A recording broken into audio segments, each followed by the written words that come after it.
Intros, and then we'll get into it. All right, team, welcome. It is 7 o'clock in the morning here in Brisbane, Australia. And that's where I'm coming from. I'm actually in my clubhouse here.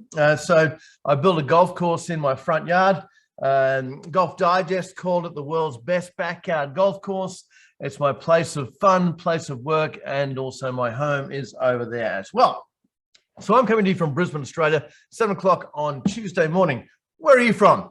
Please put in the chat where you're coming from today. Say hi from your location, just as we get warmed up and get you into the chat session.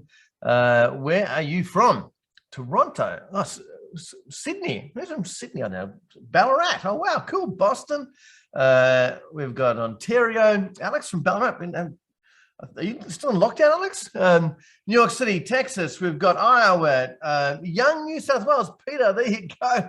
So, Peter, I grew up in Dubbo, would you believe? Not too far away from you. Minnesota, India. Oh, there you go. Cool. California, Collingwood, Toronto, Calgary, Alberta, San Antonio, Utah, Kelowna. Love Kelowna, Mike. I got two buddies who live there right now and a great client there as well. Beautiful part of the world. Indiana, Scottsdale, Arizona, Florida, Stockholm. All right, Johnny Bostrom, good to see you. Irvine, California, Albuquerque, New Mexico. We've got Ottawa. We've got Sweden late at night. Yes, Jonas. And everywhere else as well. Hey, team, this is going to be a lot of fun, and we are going to use the chat. All the lines are muted. I am not. We're going to use the chat to interact, and also we are going to why is Wendy raising her hand? Not too sure. We've unraised that. So team, what we're going to be doing today is taking you through a whole process. So just for introductions, my name is Rob Nixon. Some of you know, some of you don't, who I am. Thank you, Greg. I was waiting for that. What happened with hospital last week? So before we get into it, let's get that over and done with. I knew someone would ask that. So team, I have a fire pit out the front here. And 2.5 weeks ago, after a party, I was sweeping up a broken glass and fell backwards into the fire pit. 3rd-degree burns on my arm. That's why I'm all covered up at the moment. On my back, about 10% of my body was burnt. And I'm in recovery mode. I've got no drugs on me today, but I had drugs yesterday, so I'm good to go. But thank you for asking, Greg. I'm on the very fast mend. It's amazing what they do with skin grafting and technology these days. Thank you, Greg, for asking. That's why we had to postpone a week, by the way. I was in no fit state last week to run this. So, team, a little bit of background as we get into this. First of all, I've been privileged since May 1994 to work with accounting firms all over the world, 18 countries so far. Had the opportunity to write 3 books. This one came out in 2011, Accounting Practice Done It Up. Then Remaining Relevant. You may have read a couple of these, I'm not too sure. If not, apparently they're good reads. Remaining Relevant, here it came out in 2015. And then we had The Perfect Firm came out in 2017. And last year, The Wealthy Accountant, I decided to write all about making money in this profession. It went to #1 all over the world, which is pretty cool. So, team, I've had the privilege of speaking and teaching about 190,000 accountants, working with all shapes and sizes. And today, for 90 minutes, we're going to take you on a journey. And that journey is going to be pretty fast. So we've only got 90 minutes together today. I want to teach you a couple of key things today so that you can take away and use in your firms. We're going to move fast, take heaps of notes. We are recording this and you will get a copy of the recording, but at the same time, take heaps of notes because there may be something that is really pertinent to you that you need to action straight away. And get involved, please ask questions. We've got, had 336 registered. I've got no idea how many we've got on right now, but we had about probably a couple of hundred, but plenty of time for questions. Now, when we coach accounting firms, it's all about the numbers. All about the numbers where we are driving the financial performance of the firm that we coach. We coach a maximum of 64 firms at any one time. I've coached well over 600 in the process, and these are the numbers. These are the averages from year one. So revenue starts at $1.4 million average. And we typically increase revenue by 21% year one, but profit's the key one, where we increase profit by nearly double, because new revenue that we add and with efficiencies, we're able to nearly double the revenue on average in year one. Typically profit for the firms, average for the firms we coach is 406,000 starting mark, and then we'd like to double that and some in year one. And of course, the other key factor is the partners working in time. So how much time you're actually working in the business. And year one average is about 20%. What you'll find is that as you get into this, that we can ramp the profit pretty quick, but reducing your time is no silver bullet. But it does take 2 or 3 years to get you from, say, 1,500 hours chargeable down to about 500. Now, so that's what we do, right? Although we write about the profession, we webinar, we video, we blog, we do speeches and all that sort of thing. Ultimately, we coach accounting firms to increase profitability and reduce time. Now, if you'd like some of that, just put yes into the chat. Put yes into the chat if you'd like some new results in your firm that may supersede the results you've got right now. Give me an excuse to have a sip of coffee. Cool. Everyone wants some. Love it. All right. Now, team, if you do, there's nothing to buy here today. There's no need to get out a credit card. There's no form to go do, nothing like that. But we do have an unhidden agenda, and that is we would like to, we're looking for 8 firms to coach right now. And so those who are motivated, who want to earn more than $1 million profit per partner and work less than 500 hours. And so if you're a firm that's got 1 to 5 aligned partners, so more than 5 partners, you need to be a corporate structure because more partners typically means more indecision makers. But if you've got a corporate structure more than 5, then let's talk. More than $1 million in revenue for 2021. I get asked all the time, why more than $1 million in revenue? Well, here's the thing. If you can show us that you can get to $1 million on your own, or maybe by using some of our resources, then we can show you how to get to $1 million profit while your time goes super low and you get more leverage out of that. And so our cut is $1 million.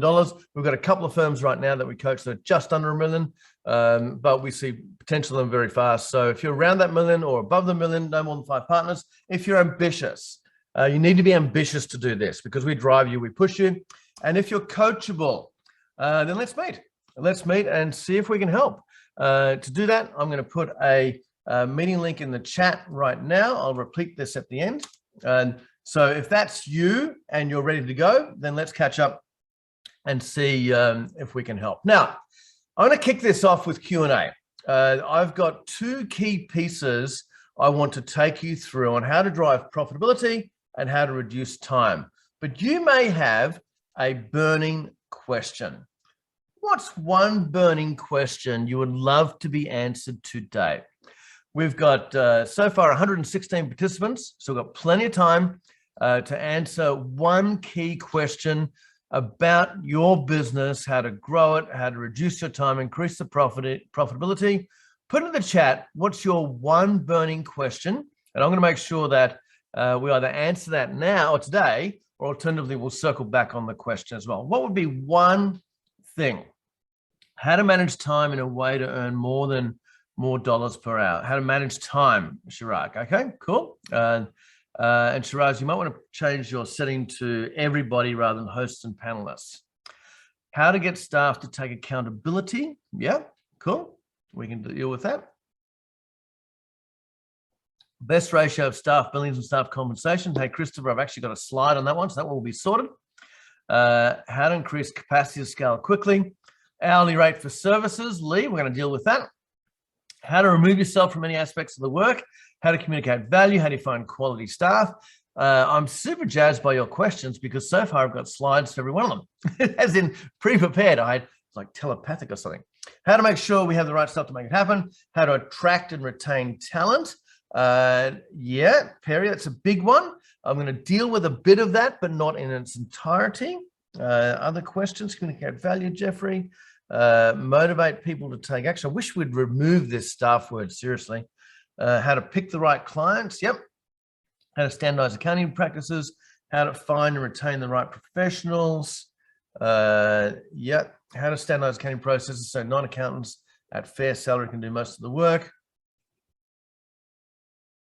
What's a solid, reputable, quality outsourced firm to use for CPA firm in the USA? Can recommend, Adam. One burning question. All right, I reckon we've got enough there. Let's get into it.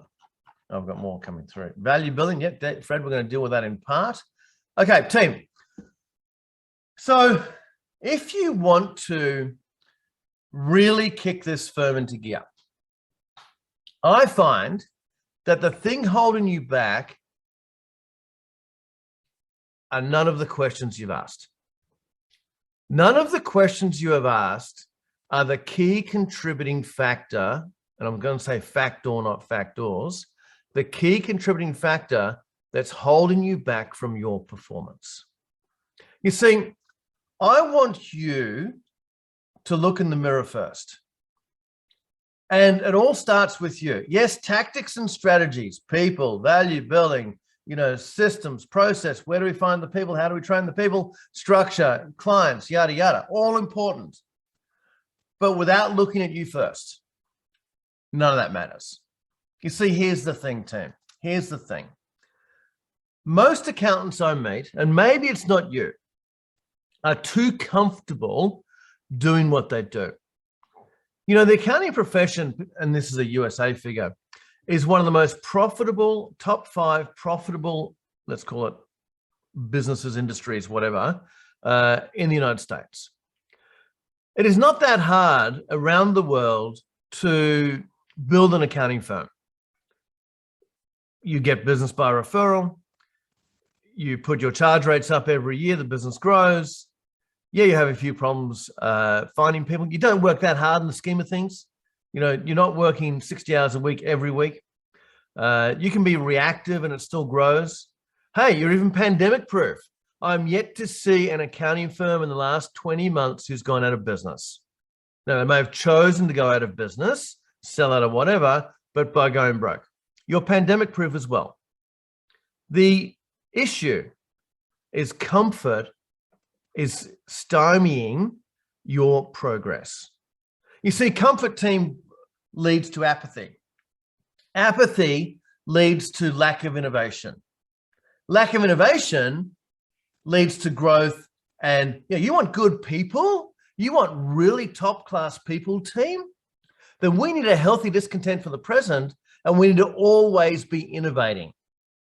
Always be innovating. Here's what Bob Riggs said about the comfort zone. And this is the first piece to this whole puzzle. He said with the comfort zone, many of us established comfort zones in our lives. We're coasting along, getting the path of least resistance, just getting by. It's awesome. We've all worked hard to get where we are, and it may seem like a good place to be. The problem with this, right, and this is the problem, team, is once we stop reaching, stretching, seeking, risking, we actually stop growing. The comfort zone frame of mind is selling for what you are today. Now, I'm generalizing here, team. I do hope that because you're on this webinar, that you actually are not in this comfort zone. But if you are, maybe fine today. But without continued growth, you are now all you're ever going to be. And if you're in the comfort zone, beware. The danger of a comfort zone is it doesn't hurt and may even feel good. For you to really kick this business into gear, you need a very healthy discontent for the present. You need to constantly innovate. You need to be open-minded enough to smash through. Well, I say to my coaching firms, you need to trust me now and believe me later. But you need a burning desire. You need big goals. You need a reason to change. And if you do that, if you're going to innovate, then finding people is not a problem. Finding clients, they can smell it, they can sniff it, they can see it, they can understand, hey, something's different about this firm. But if you're just going to be the suburban accounting firm that doesn't spend any money on its development, The place looks like it needs a paint job. The furniture is falling apart. I'm going a bit far here, team. And it just looks tired. If you look tired, then who would want to work there? Who would want to work for a firm that doesn't innovate? But if it's fresh, if it's vibrant, if it's, always marketing, it's doing different things, always looking for that next edge, you'll start to make a difference. So the first thing, team, is not your questions, although we're going to deal with lots of your questions. It is looking at you and making that decision. You know what? It's time to kick this thing into gear. This accounting business, team, this accounting business is a pathway to you creating generational wealth for your family if you choose to. It is a vehicle to provide whatever you can dream of. I've seen it so many times. So many times. And this hurdle that we talk about, $1 million profit, less than 500 hours, it's a hurdle. Lifestyle's looked after. Debt is looked after. Charitable donations looked after. Kids' college education looked after. But also retirement funds looked after. But if you're mooching around at the $200,000-$300,000 mark, profit per partner, or less, or slightly more, you're just looking after day to day. You're not really creating wealth here. This business, this vehicle you've got, is a method and a vehicle to create generational wealth. And the clock is ticking. And as you'll discover, you can change the dynamics of a firm pretty quickly. Like in 3 years, you can go from, maybe 20, 30% profit margin to 50, 60% profit margin. You can go from 1,500, 2,000 hours down to 500 or less hours per partner. You can go from 300,000 profit to $1 million, $2 million profit in a 3-year period if you're prepared to change. And you're right, Chirag, it is willingness. It's all willingness. So let me give you the metrics of what it looks like to produce $1 million profit per partner while partner time is less than 500 hours, the metrics. We'll start with one partner. If you've got multi-partner firms, let's say 3 partners, multiply all by 3. As far as the headcount, etc. Small team of 6. 6 people, you can offshore them. I'm a believer in offshoring more so than permanent outsourcing. So offshoring is where we've got a BPO, like in the Philippines, for example.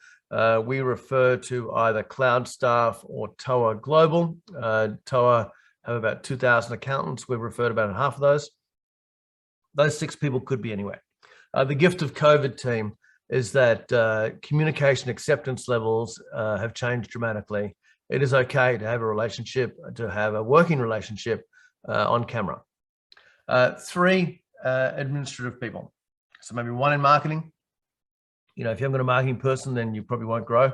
1 in marketing, 1 client excellence coordinator, and maybe 1 personal assistant. I find a lot of firms don't invest in admin. They don't invest in non-chargeable people because they are non-chargeable. So consequently, you end up having the accountants doing a lot of our admin work they shouldn't be doing. So a little 9-person unit here. Let's say I've got 200 clients. Many of you have clients that have no future. Personal income tax returns. The term in the United States, orphan 1040s. If they're not associated with a business, or you don't have wealth management insurance, there's not much future in a $500 tax return or a $1,000 tax return. But 200 business clients, 200 groups. Average project value, let's say $3,250. A project is an invoice. When I say an invoice, you could do 12 invoices through the year for $1,000 each, or you might do 4 projects throughout the year at $3,250 each. And so the average fee per client here, let's say 4 projects, is $13,000. It is the same sales process, team, to sign up a $5,000 client as it is a $50,000 client. Different mindset needed and different offering needed for those 2 levels, but it's the same deal. But let's say $13,000 client, either billed monthly or throughout the year, but always priced up front. So revenue here, that times that equals 2.6. So 9-person business, 2.6 million, about $300,000 revenue per full-time equivalent. Most firms I meet are around $125,000 revenue per FTE. FTE is full-time equivalent, all in, every person, whether they be outsourced, offshore, or whatever, all in. But let's go for 300,000. How are we gonna do that, right? Someone asked for the metrics on salaries. I like to see salaries no more than 25%. So GP here is 76%, 24% cost of labor. You might have 2 or 3 of these team members in the Philippines. You might have them in Russia. You might have them in India. You might have a couple local. It's only a small team. And so the expenses should be quite low. No more than 25% cost of labor would be, yes, includes admin staff. Greg, team members, please. Greg, so all in full-time equivalent. Excluding partners. So the cost of labor excluding partners, this model is before partner salaries. Office overheads, no more than 15%. We can run it lean and mean team. You know, the cool thing about the COVID pandemic is, why do you need the office? You know, there was a webinar done yesterday with the top best accounting firms to work for in the United States. And there was a column in the survey, and there was 3 brackets of size of firms, small, medium, large. And one of the columns was a percentage of people remote. And there was a bunch in there that had 100% of people are remote. Awesome. Not only can we get more effective with our people, we can have them anywhere, so the labor pool is greater, but we can reduce our costs dramatically. That'll give us total costs of $1,040,000. So profit before tax, 1.5. So about 60%. The best I've seen team is 72% for a 3-partner accounting firm, and the partners, so 72% profit. Partners were 20% chargeable themselves. That's the best I've seen for a multi-partner firm. But around that 55, 60% mark, as long as we keep our costs in check, we can actually do that. But of course, there's some big other factors coming up that you'll need to put in place. So tax, we assume 35%. There's your $1 million profit right there. Now, the underlying metrics of those numbers would be the people and the margin on the people. So first of all, let's look at productivity, utilization of the partners. It is very easy to prop up profits of an accounting practice, just get the partners to do more chargeable time, because they've got the highest charge rates and it just drops to the bottom line, particularly when you're talking profit before partner salaries. But that would be an accounting practice. I prefer we think of this as an accounting business and we reduce our partner time. So let's say 500 hours. By the way, these numbers do stack up. And we make sure the partners are only doing 3 things. For their chargeable time, only high-end advisory work. You've been at this game 20, 30, sometimes more years. The only work that, listen to this very carefully, partners, the only work that you should do is only the work that you can do, as in no one else can do that piece of work. If you can hire someone to do that piece of work as good as you, then we should do that. And we're left with the work, the client delivery work, the strategy work, the consulting work, the high-end work, the coaching work type work that only you can do. So if you hire in to delegate all the rest away, then what are you left with?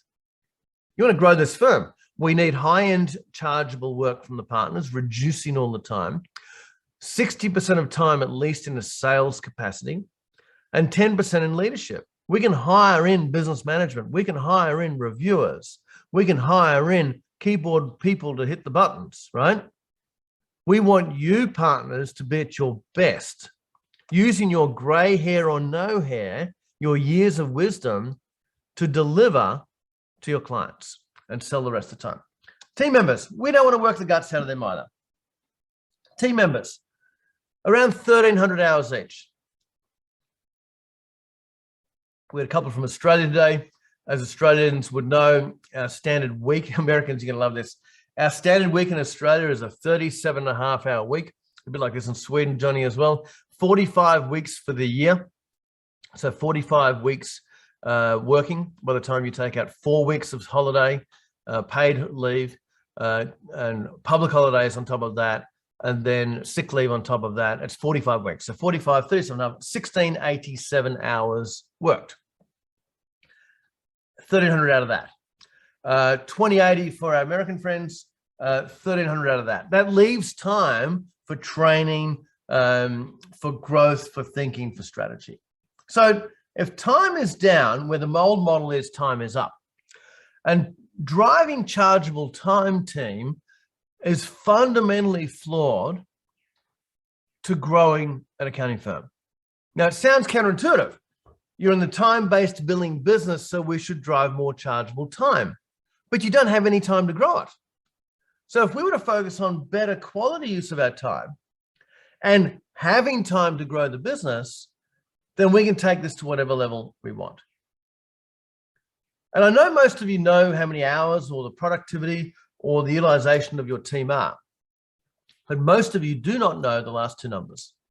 And the last two numbers being, number one, average hourly rate for client hours, so client delivery hours, in this case 313, and average hourly rate for all hours worked, in this case 130.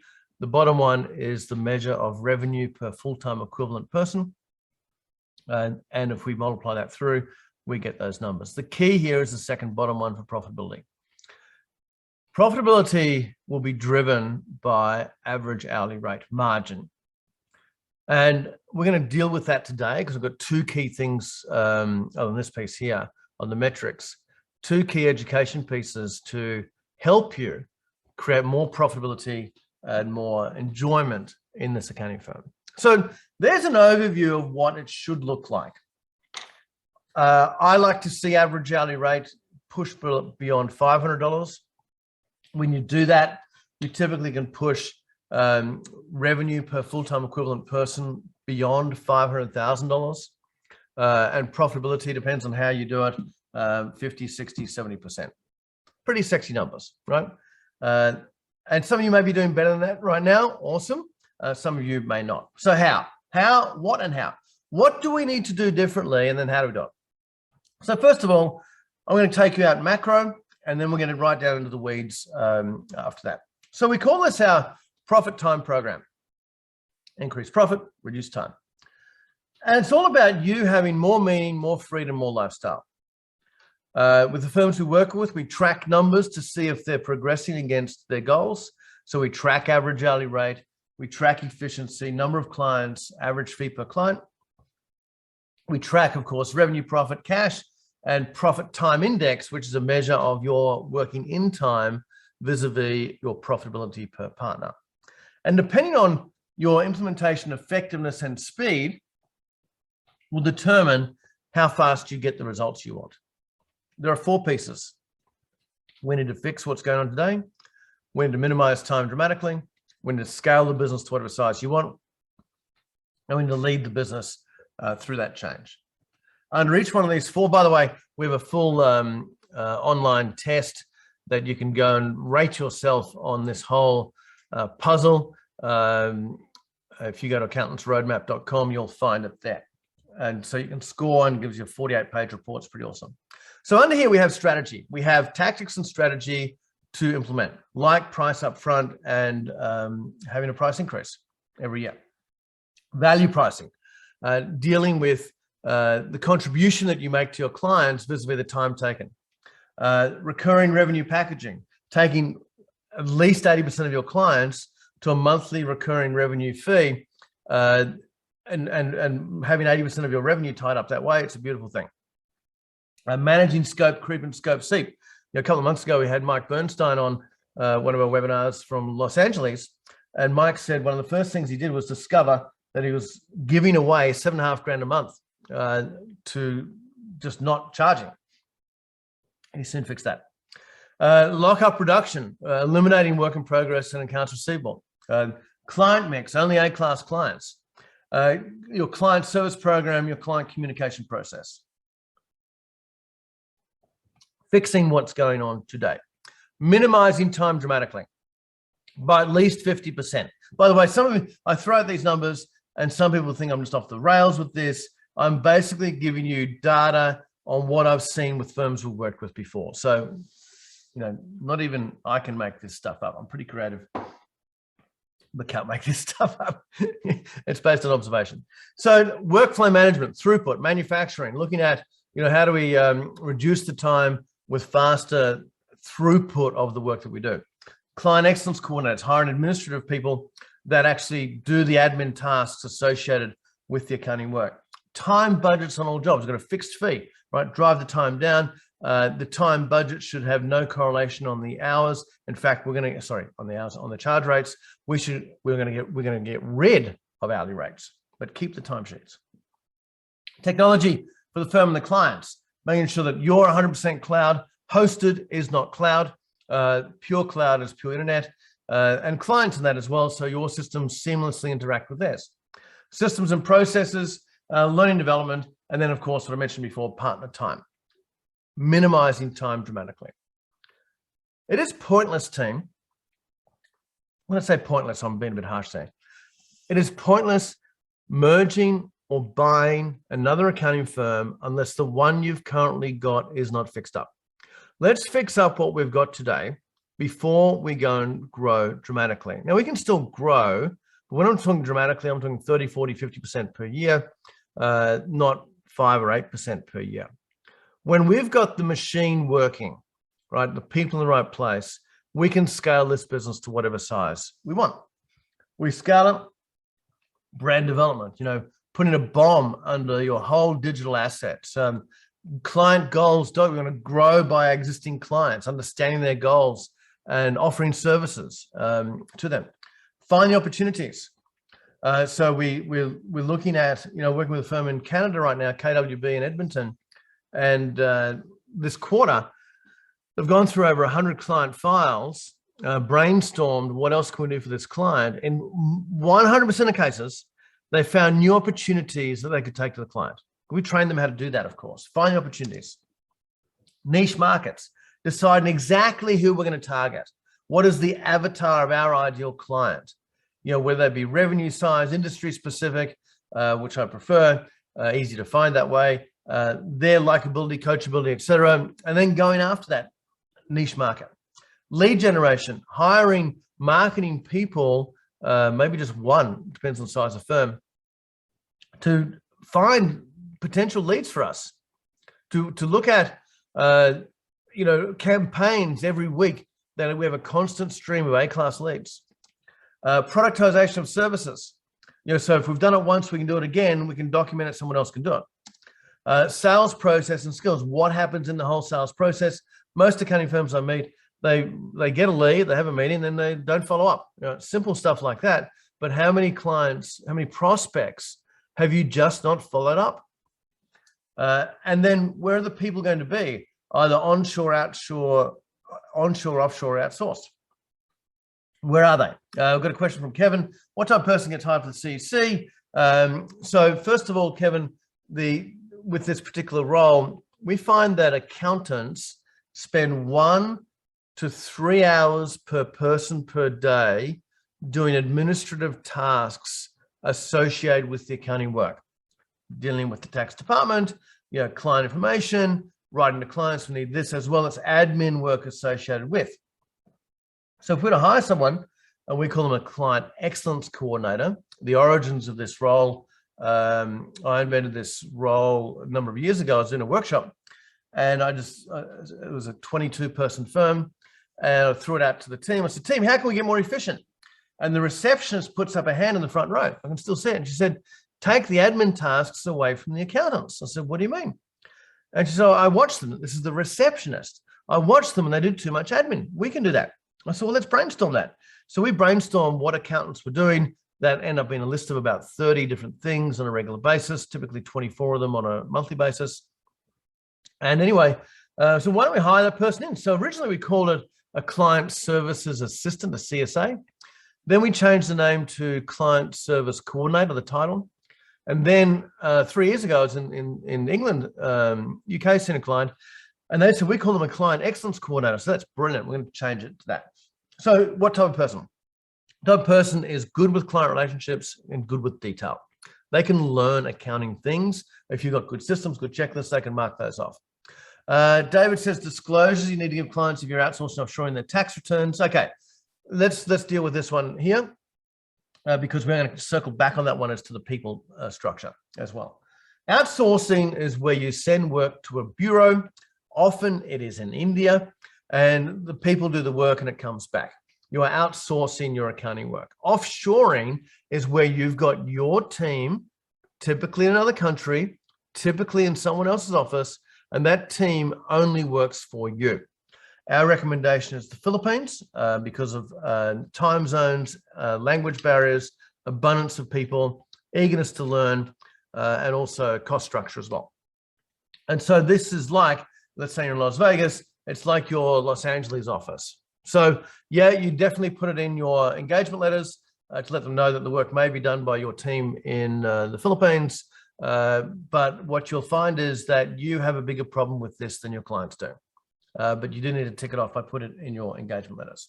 So we're going to scale, we're going to grow by marketing, by sales, by all services to all clients, and with the right structure in place. Leadership, vision, mission. Where's this thing going? Back to the energy piece, right? Back to the innovation piece. We want to take it to this level. Organizational structure. I'm going to take you through an org structure today. I don't think I've ever taught this outside of our paying clients. So I'm going to take you through the ideal organizational structure on where the people fit and the roles needed so that you can have leverage so you can reduce your time. Operational plan. What's the one-page plan? What's the reporting process, accountability, team culture, team performance, and then themes and celebrations. And lastly, the meeting rhythms needed that rounds out the process of that we deal. So we help firms in all these areas. Now, if we're to summarize that, let's talk about profit, right? Because we're here today, it is profit and time. Profit and specifically partner profit, partner time. This webinar is not about internal workflow or efficiencies. So we're picking on your profit, partner time. And if we looked at that and we look at profit first, there are 8 key accelerators. 8 profit accelerators. There is the whole pricing packaging process, client communication process, the workflow efficiency model, which is a day seminar in its own, time utilization model, how you spend your time, community of followers, your database, marketing that works, product mix, and lastly, your people structure and their performance. Today, as well as taking you through the metrics of what $1 million profit firm looks like per partner, I want to take you through pricing and packaging and people structure. We just don't have the time, folks, to deal with everything. So let's start talking about profit. I'm going to break it down per client. We're going to break this down to profit per client. What is the model for that? Well, the old way was this. It took me 28 hours to complete the task. I had a charge rate of 175, or the team average was that. And then what popped out at the end was the price of 4,900. There might have been discounted on write-offs, but we charged 4,900 in arrears. And that was the model that most firms grew up with. We're going to change that, right? Because that is a labor for hire business model, time-based billing in arrears, predicated on more people, more hours charged, predicated on higher charge rates, which are typically predicated on salaries. So salaries go up, charge rates go up, but it doesn't mean the profit does. So we're going to flip this around and we're going to look at this particular client. And first of all, we're going to do is we're going to repackage this client. So let's say 6,125 repackaged on a monthly fee, call it $500 a month for the sake of it, repackaged. So I'm going to repackage with a small price increase and maybe add in some soft dollar options, some value add options. Now we are incentivized to reduce the time. So now we flip into efficiency process. we flip into workflow management, manufacturing, and we reduce the time dramatically. We've got a fixed fee. And let's say we got that down to 20 hours. Now the average hourly rate, because charge rates are not needed here, is now $306 per hour. Average hourly rate is now $306 for this one client. Now what do? We go back to the client and we sniff out a new project. We offer that we do some brainstorming like the team at KWB did and found, hey, we've got these new projects here that we could offer the client, and we sell one at, let's say, $7,500 based on value-based fees, $7,500. We use those 8 hours to complete this task. Might have been a cash flow management, could have been a forecast of some sort of restructure. And this particular project yielded $937 average hourly rate. Now the client has a total fee of $13,625. Still took us 28 hours for the whole client. And now the margin on the client is now $486. How much profit did we make on this client? New profit, $8,725. Assuming the labor component was the same, as in not so much the hours, but the people doing it. So we can do that with every client if we follow the process. If we believe that all clients should be buying all services that they need that helps them achieve their goals.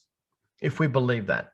And we offer those new projects based on a different fee structure because they've never bought it before. And normally those new projects have a higher value to the client. And we do it over and over and over again, team. And over and again. Chris just asked, do you have a list of some of these projects we should be learning on how to offer? Just wondering. Yeah, so Chris, good resource for you. If you go to the website, robnixon.com, and you go to resources, menu of services, there's a list of over 400 different products with prices that firms have priced and delivered. So you shouldn't be short of an idea. But typically they are financial management type services. So team, the magic number here, the magic number, you're welcome, Chris. The magic number is all about here to drive this. The magic number is average hourly rate. An average hourly rate sounds simple. It's revenue, hours into revenue, worked hours into revenue. So worked hours into revenue will give you average hourly rate for the entire business. Client hours, client worked hours will be for the hours that we spend on that particular project. This number team, we call this the M zone, right? The margin zone. This number should be going up every single month. It is predicated on 3 things. Number 1, this number, average hourly rate, is predicated on the actual price.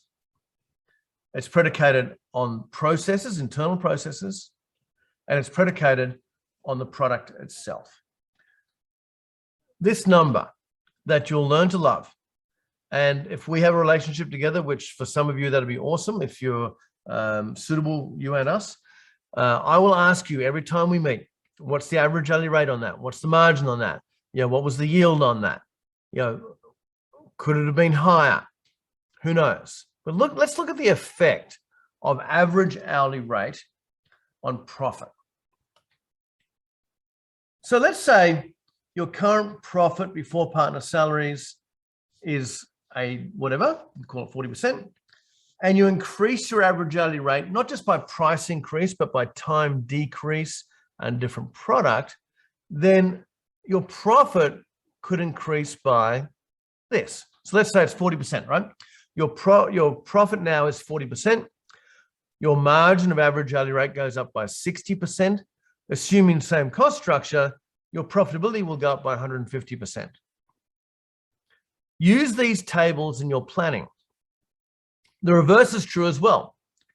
If your profitability is, say, 40%, and you increase your average hourly rate by that amount, then your revenue could decline by a different number, as in you could afford to lose this many clients and still make the same amount of money. So for example, 40%, 60% increase, you could afford to lose 38% of your revenue, 38% of your clients, assuming all clients are equal, and still make the same money. Let that sink into. You do not need all of the clients that you've got. You only want A-class clients. The next prospect should be an A-class client who is there to pay your margin. Average hourly rate, we need to measure it. Measure it by period, quarterly, monthly, weekly. Measure it by product, by invoice if we have to. This invoice is $2,000 with 10 hours, therefore 200. This invoice is $2,000 with 5 hours, therefore 400. Why? What's the difference? Was it a different price? Was it a different process? Was it a different product?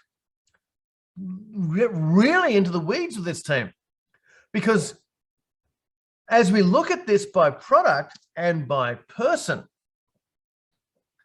some people are more efficient than others. We should reward time down, not time up. By client, put all clients in a spreadsheet. Column A, client name. Column B, revenue that you get from that client. Column C, hours taken. B into C will be the average hourly rate per client. Remember, if you're 150 right now, that's the average, half below, half above. So what are you going to do with the ones below? Some of your biggest revenue clients are likely to have some of the lowest average hourly rates. Should be increasing monthly. You think of capacity planning using this tool of average hourly rate. Think of it this way. Let's say you've got a goal, a revenue goal of whatever. Pick a number. And you have an average hourly rate target of whatever. Depending on what that looks like as far as your goals will dependent on the human labor needed. So let's say, for example, you have a goal of $200 an hour average hourly rate, and you have a goal of $2 million in revenue. Well, you need 10,000 capacity hours, pretty simple math, to do that. So 10,000 delivery hours. But if you wanted to have a bigger average hourly rate goal and you wanted to push this thing over the next few years much, much higher than you currently have, and you say, I'm going for 500. I don't charge 500 an hour, but I yield an average of 500 per hour. And the same 10,000 hours will produce $5 million in revenue. The higher the average hourly rate, the less hours are needed, the less humans are needed, the less overhead is needed, the more profit you make.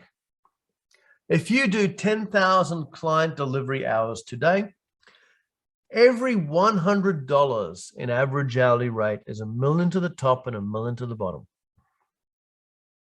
Every 10 bucks is 100 grand to the top, 100 grand to the bottom. You drive that number. So what's the progression of this number? The progression of this margin? 6 key steps. And I want you to get to number 5 as fast as possible. You can all do number 5 by the end of this calendar year. If you're really serious, you could do it by the 1st of October. So here we go. We've got below the line margin, above the line margin. 6 steps. Level 1. Okay, we've just discovered it. Average hourly rate. We simply put the charge rates up by 20 bucks. That's easy peasy. Do that today.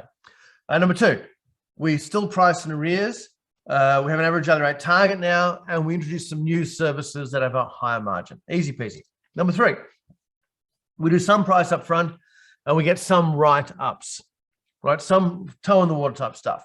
Level 4, 100% price up front. We're driving efficiencies down. We're above the waterline, and we still hold on to charge rates. While ever you have hourly rates in your system more than $1, your mindset will be that you charge by the hour. But level 4 is better than level 1, let me tell you. We get to level 5 as fast as you can. And that is, we eliminate the hourly rates. We keep the timesheets. We go to $1 per hour. and we start value pricing. We break the nexus, our thought pattern, our mindset from my rate's 250, 10 hours, therefore 2.5 grand.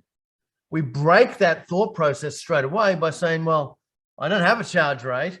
Let's discover the true value to the client. And it might be 6 grand that you decide to charge. And it still took 10 hours, therefore 600. Had nothing to do with hourly rates. It's the hourly rate thing that keeps the business model as the third business model.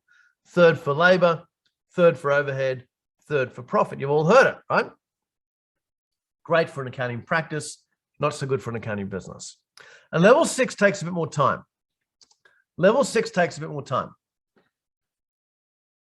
When we move clients to monthly recurring revenue. So Greg's asked a question just to hosts and panelists. If you're going to ask a question, please, team, can you direct it to everyone? So just change the little button to everyone so everyone can see it. Greg says, why not lose timesheets also? So Greg, the data that I have seen shows me that the vast majority of firms have ditched timesheets way too early, and their financial performance has suffered because of it, because a lot of the metrics that we have go out the window. We keep the timesheets so we can measure time under budget. We keep the timesheets so we can measure utilization of team members, productivity. We keep the timesheets so we can still measure average hourly rate per client. Without the timesheets, we can't. But we get rid of the hourly rates. Hope that answers your question, Greg. Moving to monthly recurring revenue, the package, right? That will take time because it's a conversation with each client to repackage them. So between a 3-month period, you could move a lot of your clients to a January 1 changeover. Level 5 will force you to price everything up front because you're making rubbish up at the end if you don't. It will force you to change your mindset super quick. Your systems can do it. You'll still get the timesheets, and you'll get a more accurate measure of average hourly rate as well.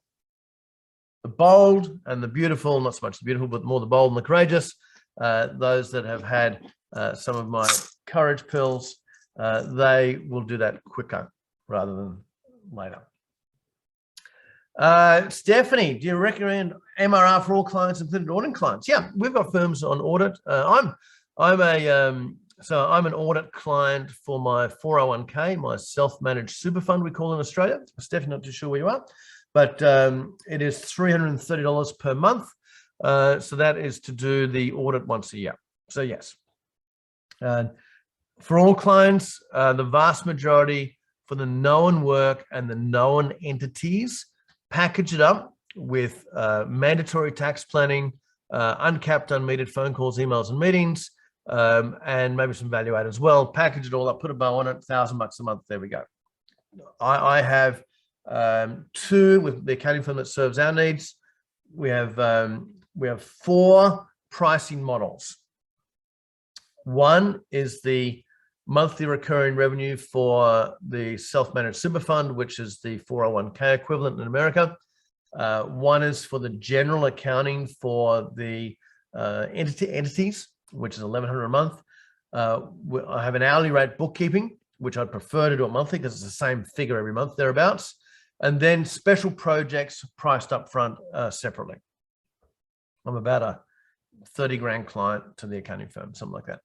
So the quicker you move through these margins, team, the quicker you move through these levels, the better result you will get. So we're driving average hourly rate. We're driving that number through the roof. Here we go. Joe, do you recommend MRR for initial 1-year clients, or is this something you'd recommend for 2 years plus? So Joe, I switched accounting firms last year. So here we are in 2021. I switched in June, June 20. My financial year is June 30, July 1 changeover. So I'm a brand new client with the brand new firm. I left the other firm after 13 years. And the first thing they did was they looked at all my entities and they gave me a price of $770 per month for the entity work, the annual work type stuff. So I'm a brand new 1-year client for sure. And then I had a couple of new entities created throughout the year. And so we did a revision and they came back to me for July 1 this year for $1,100 per month because I had some new things added, but they made money in year one. I was on a monthly fixed fee from the first day. So I hope that answers your question, Joe. To make the change, team, we first need to shake off some limiting pricing beliefs. Pricing beliefs like our rates are in line with others. What's that got to do with anything, right? My clients will never pay that. How do you know? How do you know unless you try? You shouldn't prejudge. I'm too busy. I'll just charge by the hour. Granted, it is a methodology of pricing, which is a very poor one, right? What if they say no? Awesome. You don't need to do the work. You got plenty of work to do. And every no you get is closer to a yes. I'm afraid what the client will think. Often it's locked up in your head, not theirs. It'll probably charge X, so we'll charge Y. That is old school thinking in your team. I can get it done really fast. That's the point. Speed equals value. If you can get it done really, really fast, then that equals value. There's too much time on the clock. We better write some off. How do you know? We need to challenge these belief systems. We need a shift in mindset. And the shift in mindset goes like this. Number one, there's always money available. This client may not make a profit, but they've got $1 million in revenue. There's 20 grand a week washing through the system. They're making judgment decisions every week on where that money goes. My X experience means I don't need an hourly rate. It's a mindset. How can you value 30 years of experience in an arbitrary $300-400 hourly rate? This doesn't make sense. You must have a mindset of there's always a higher paying new client around the corner. A mindset of there's massive value in what I do. It's a mindset shift. The price should increase for speed. The price does not need to go down if we delegate down. Mindset shift. The price should keep going up until we get lots of no's. And that last comment is based on this comment I heard many years ago from Jay Abraham, that it is arrogant in the extreme to dictate what the market will pay. Arrogant in the extreme. You might have a bit of an idea, but until you put it out there and you monitor by objection, not by question, but by objection. Oh, that's way too much. That's an objection. Can you just tell me how you got to that number? That's a question. And you keep pushing it because you are not in the labor for hire business model. You are in the intellectual property selling model. You sell what you know. And no one is you. No one knows what you know. So consequently, how do you value that? How do you price that? You must price that based on the value. So to value price, right? We need to learn how to value price.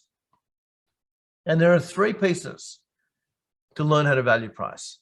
Number 1 is your value belief, your entire mindset on belief. Number 2 is your value contribution. So your contribution to the client's financial condition. You are contributing enormously to the client's financial condition. And number 3 is the client's value perception, the way you put it across to them, including the written materials, including your meeting, your conversations with them, the language that you use. You get all 3 of these together and you get an amazing result. I'm going to play for you a 1-minute silent video. And this video is the essence of value pricing. Silent, but there's subtext words. So when you get it, lean in. This is not a bio break. Watch this, because if you get this, you'll get value pricing. Here goes.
You see, team, you know where to hit it, but you charge on parts and materials. We need to start pricing based on where we are hitting it, not what materials we used to hit it. And we need to change our language. We need to understand, well, what are we actually selling here? And typically the language is going against you getting the margin that you want. You speak in a language of activities and inputs. Like, we need to do an analysis on that. We need to give you some advice around that. For you, we have to do a budget and cash flow. We have to do some tax planning. We have to do some income tax statements. We have to have some meetings to sort it out. We have to do a valuation for you. We need to assign some consulting time. We need to do a restructure with you, and we need to invest some time. You're speaking in a bad language, including written materials. So consequently, you're getting the margin based on activities and inputs. You're getting the margin based on parts and materials. Versus you change the language to what I want the client. And what I want is a result or an output. Speak to me about profit. Speak to me about growth, cash flow, asset security, wealth creation. When we do this, Rob, we'll be able to restructure your affairs. And what it means to you is you'll be able to do this and you'll be able to get that. Financial retirement. Talk to me in a different language and I'll get to understand your value. Success, my success, peace of mind, client success, lifestyle improvement, and hope. Ultimately, we're buying hope. You switch the language, team. You change the language, you change the dialogue, and you'll start to get the margin that you really deserve. Value pricing is about these three pieces. High value belief, demonstrated value contribution as you tell the client and show the client. Another way to think of this, right, on contribution. You need to work it out before you blurt it out. You need to work out what the client gets out of this. What's your contribution? And lastly, you need to put it across them for their perception so that they get it. Within our vault for the clients that we work with and coach, we actually have a workshop just on this topic with exercises, with templates and tools. So if we decide to start working together in a coaching relationship, you'll have access to that to train your team as well. So we're talking about two things today: pricing and packaging, the metrics, and people structure. The profitability piece, without a doubt, driven by average hourly rate. I showed you that in those diagrams and the metrics and the charts, etc., and gave you some highlights of what you need to be going to do. Let's talk about people structure. Something you need to remember, and maybe this is a writer-downer for you, is that leverage will set you free. Leverage will set you free. Thinking of who do I need to get around me to do that, not how do I learn how to do that. Who, not how. Who do I need to hire, either permanently, temporarily, to do that task, not how do I go and do it myself. And then we start thinking about that for all jobs, all roles. If we go back to the ideal role of the partner, which is high-end client work, sales, and leadership, everything else we need to hire in. Let's look at an organizational structure. I'm going to blow this up piece at a time as we look at the structure of an accounting business. So first of all, we have at the top here, CEO, business manager, board coach. So we play the role of board and coach or coach externally.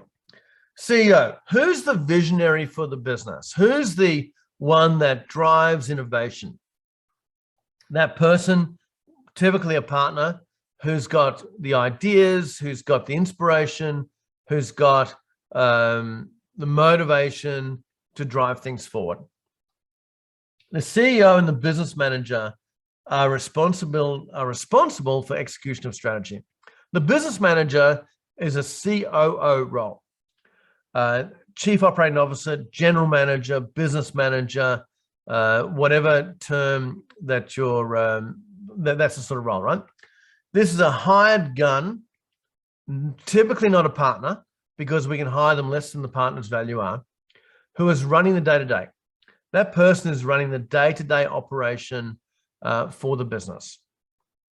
Execution of strategy. We don't have joint CEOs. You could call it managing director if you chose to, or managing partner if that's your model. But the business manager running the day-to-day. Partners should not be running the day-to-day. Then we have three columns. We have revenue, we have fulfillment, and support. Here we have our revenue drivers. Roles.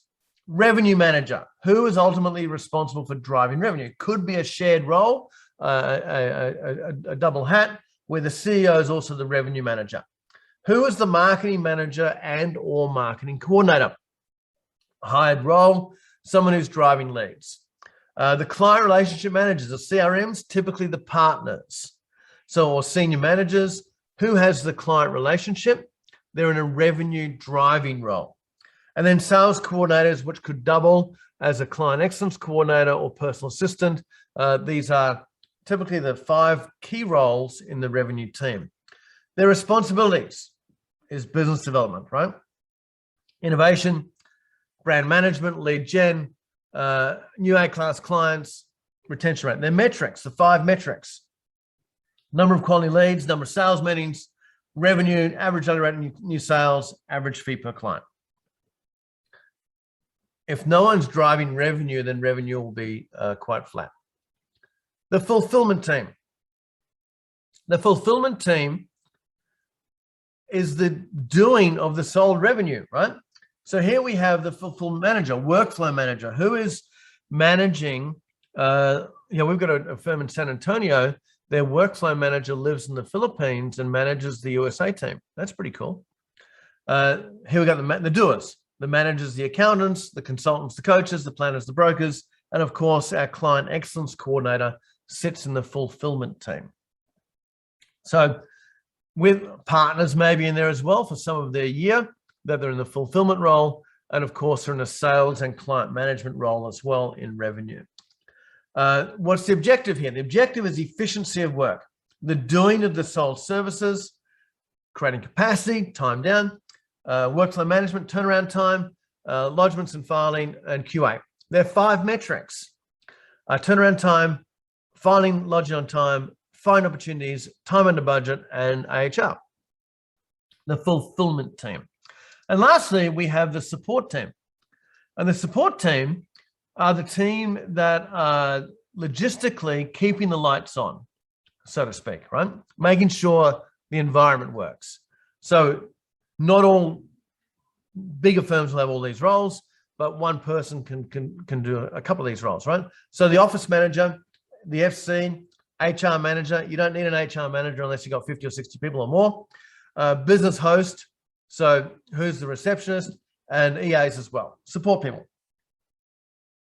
And then lastly, the support team objective is office logistics, the tech, HR and legal, premises, infrastructure, finance reporting, and they have 5 metrics as well. Billing, work in progress balance, accounts receivable, accounts payable, timely reporting. Now, team, as a small firm, all of these roles need to be hired. All these roles need to be done, but you've got to make a choice as to who does those. All these tasks, there are 19 roles in there, they all need to be done. But who's doing them? You've got to make a decision, team. If you want to grow this accounting firm, we need to invest in other people to do the work that you could possibly learn how to do, but you may not be the best person to do it. Back to my comment, who, not how. Who do I need? Not how do I do it? Who do I need around me? That person could be an Upwork person. You find a regular contractor. It could be a permanent team member in another state or another country. It could be your team, your accounting team is in another country because you have no office. You're a virtual business. Your marketing person could be an agency. Mind you, most agencies don't deliver as far as their promise, but the marketing person could be an agency if you can find a good one. It might be a full-time person who's managing your social media. So for example, we have 2 LinkedIn VAs and they are on LinkedIn every day, 40 hours each, hitting keyboards and answering messages and being us, so to speak. You might need a salesperson. Typically, most firms do not. Most firms need the partners to be more engaged in selling and less chargeable time. So you want to reduce your client delivery time below 500 hours? Then let's not think about more client hours from the partners. Let's think about a better structure and different people. We have all the position descriptions around these, we shape the firms we work with to get to this position where we've got different people doing different roles. So team, as we look at this, there's a big burning question, and that is, what's holding you back? What's actually holding you back? Is it pricing and packaging? Is it communication program, the way that you communicate with clients and prospects? Is it workflow efficiency model, the way you actually get the work done? Is it your personal time, if you're a partner, and how you spend your time? Is it your community, your database to market to? Is it marketing and sales that actually works? Is it your product mix? Or is it your people? Josh, all the above. Yeah, thanks, Josh. I was waiting for that.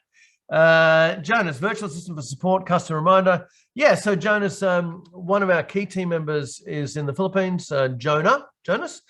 So Jonah works with us with all of our firms. We currently work in 5 countries, always messaging those firms and making sure their work is done, their numbers are in, etc.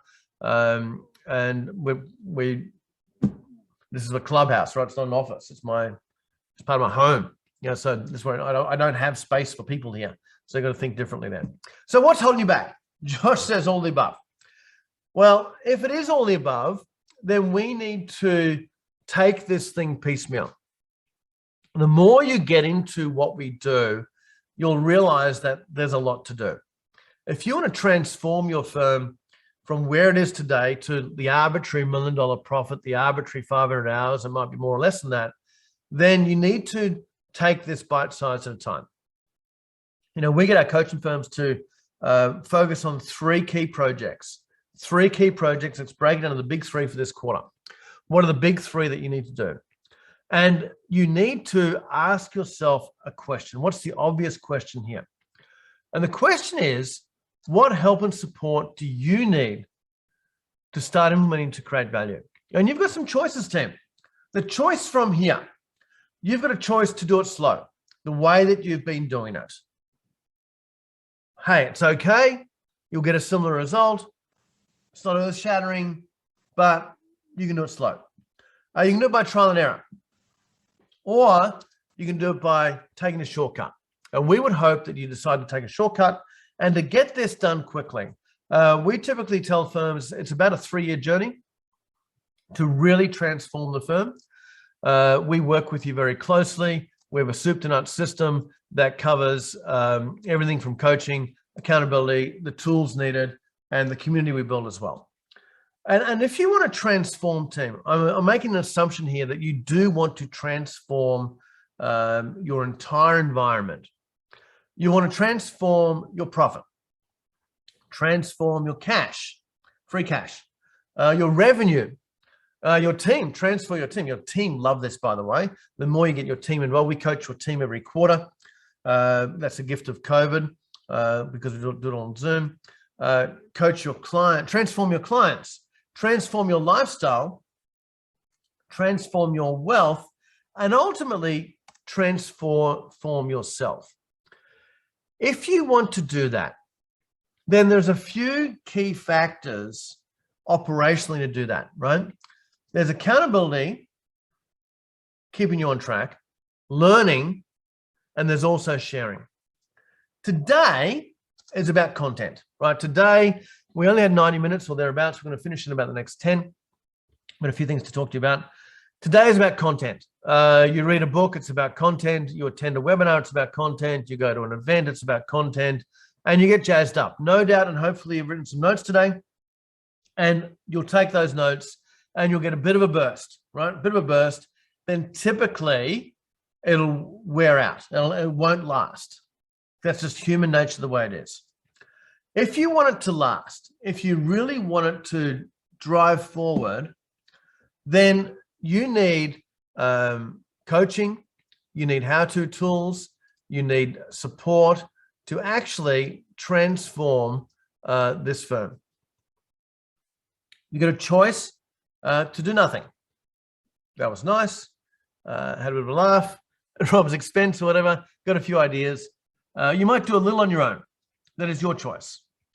Or with our help, we would like to help some of you to transform this firm with our how-to tools, our proven implementation support process.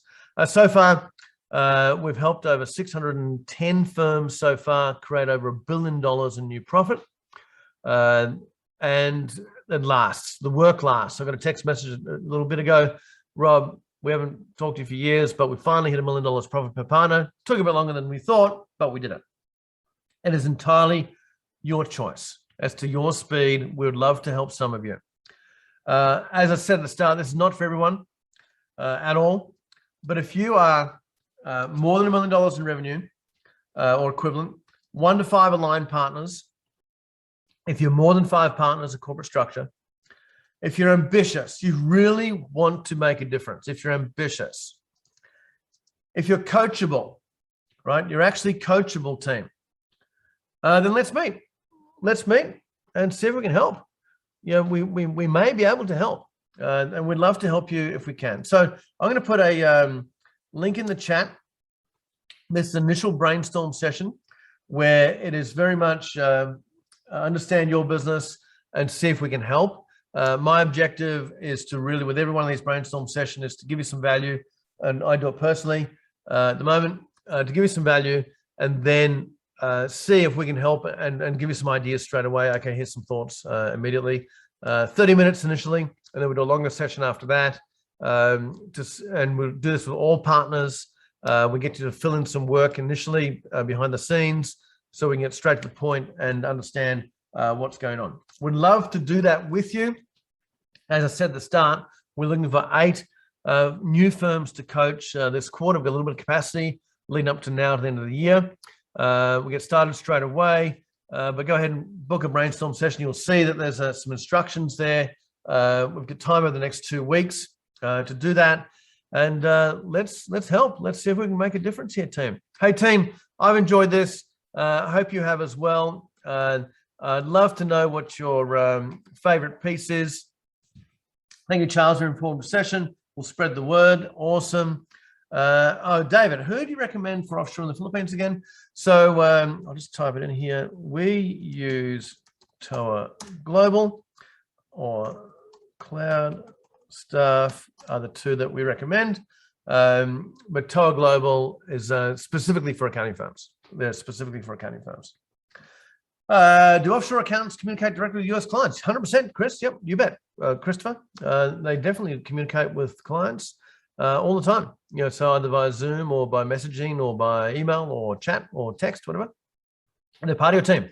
They're 100% part of your team. So Jonah, our team member, Janet Noak suggests I connect with you. Cool. Reach out via LinkedIn, or you can reach out if you're of that size. Charles, just book a meeting. We can have a chat.